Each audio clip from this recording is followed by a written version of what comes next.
Okay, time for another tidbit. This tidbit is brought to you by New Mart, a gas station here in town. Just kidding, it's not. I don't know how I feel about this tidbit because it's something I talked to Jared about earlier, and I was kind of like, is this something like other people have thought of? I need to go look it up. I need to go do my research. So Jesus flees, well, his family flees after he's born. They flee to Egypt because Herod wants to kill him because he's apparently the king of the Jews.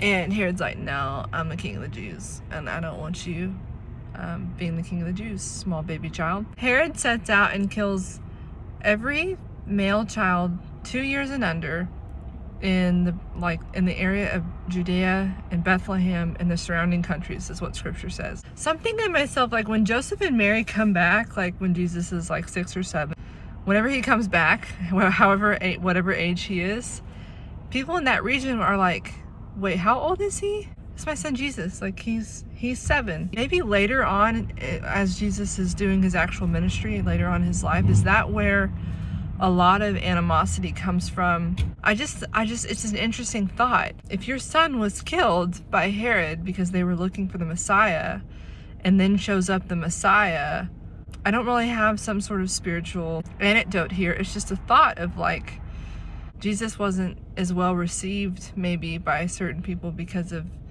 the beginning of his life was detrimental to so many families because of greed and on Herod's part, because of Herod being greedy and wanting all the power. But what kind of impact would that have had in that area whenever years later he shows up as the actual Messiah and is presented to the world as the Messiah in real time, like right in front of them? I would just wonder. It's just not something that's talked about in the Bible, and like I said, I'll have to do some research and see if there's some articles about it, and if so, then I'll post them in the descriptions. But it's just a thought. That's my tidbit for today.